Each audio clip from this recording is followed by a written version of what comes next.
Sa puntong ito, makakausap natin via Zoom si Office of Civil Defense spokesperson Judy Castillo. Kaugnay po sa ipinatutupad na whole of government approach sa pagtugon kaugnay sa Bagyong Krising. Magandang gabi po, Sir Judy, si Dominic Almelorito. Magandang gabi, Dominic. Magandang gabi sa ating mga tagapanood.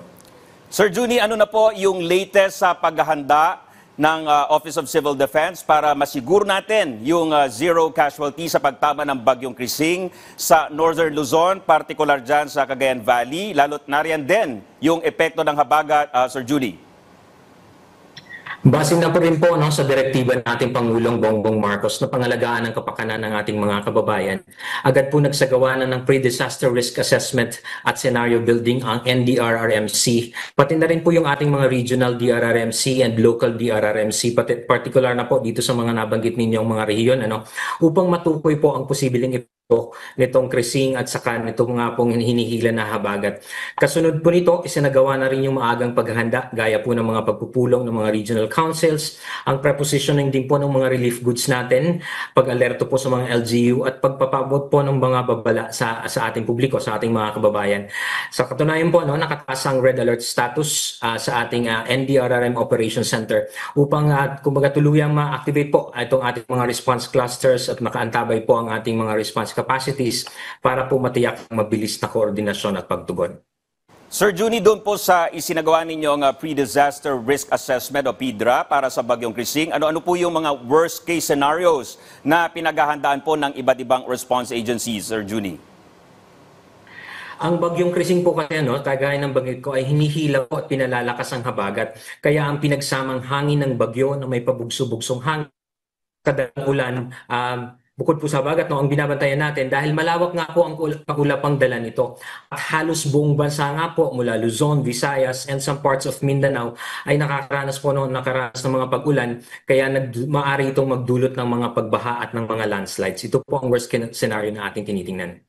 Gaya po ng nabanggit nyo kanina, nasa red alert status po yung NDRRM Operations Center. Ano po ba yung ibig sabihin nito at ano yung aasahang aksyon ng ating mga kababayan mula sa ating gobyerno, Sir Judy?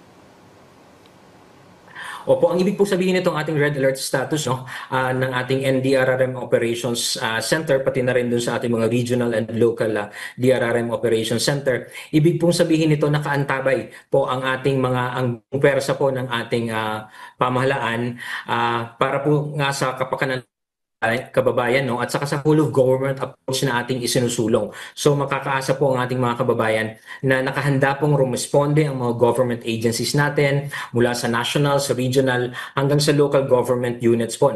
Nakahanda ang mga responders, ang mga response equipment, preposition po yung mga pagkain and even the non-food items sa iba't ibang lugar po. Yan po, kaya po naka-red alert po tayo. Para po sa kabatiran ng ating mga manonood, gaano po kahalaga yung pag-activate ng Interagency Coordinating Cell o IACC sa panahon po ng mga kalamidad, Sir Judy? Yeah, Dominic, napakahalaga ng pag-activate nitong ating Interagency Coordinating Cell o IACC. Dahil dito, mas mapapabilis yung ating koordinasyon ng ating mga key agencies. Kasama dyan, syempre, yung pagpaplano, pagdidesisyon sa mga aksyong kailangan gawin ng ating pamahalaan para mapangalagaan, syempre, yung kaligtasan ng ating mga kababayan. Kaya sa mga ganitong pagkakataon po, agad po itong ina-activate ng ating NDRRMC Chairperson, Attorney Gilberto Chodoro Jr., para po mas mapaaga yung ating paghahanda ng pamahalaan, badong sektor, pati po ng mga LGUs at maaga po itong maipaabot sa ating mga kababayan, sa komunidad para po mas maging ligtas tayong lahat. Doon naman po sa mga ngailangan ng mga rescue operation at karagdagang relief goods, ano po yung maaasahang tulong ng mga apektado ng bagyo mula sa OCD, Sir Judy? Dominic, alinsunod sa direktiba ng ating officer in charge, Assistant Secretary Rafi Alejandro, ang ating pong Office of Civil Defense dito sa NDRRM Operations Center, maging sa ating mga regional offices po, nakatutok tayo sa koordinasyon sa ating mga response agencies. Ngayon nga po, meron na po tayong mga nakaantabay, pati mga air assets po, para kung kinakailangan na ito ay Tuloy po ang koordinasyon natin sa mga local government units natin through our DILG and then maging sa DSWD din po at sa mga ibang ahensya ng NDRRMC. At to preposition po nga itong mga air assets natin kabilang na ito para po magdala ng mga augmentation kung kinakailangan dun sa mga LGUs na maapektuhan.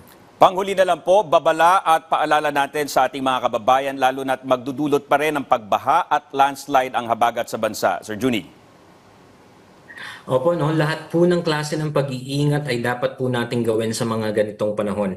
Manatili po tayo sa mga ligtas na lugar at patuloy po maging alerto. Makinig tayo sa mga abiso ng ating mga warning agencies at sa mga otoridad po. Mahalaga po talaga yung paghahanda no, ng mas maaga. Isabuhay po sana natin ang mga paghahandang ito para mas maging ligtas tayo sa oras ng sakuna. Kaya sa mga kababayan din po natin, no, salamat din sa patuloy na kooperasyon ninyo. Nakasama tayo po sa ating sa pamahalaan at sa badong sektor, nakasama-sama tayong kumikilos para sa kahandaan, kaligtasan at katatagan ng ating bayan. Alright, maraming salamat Sir Juni Castillo, ang tagapagsalita ng Office of Civil Defense. Magandang gabi po, sir.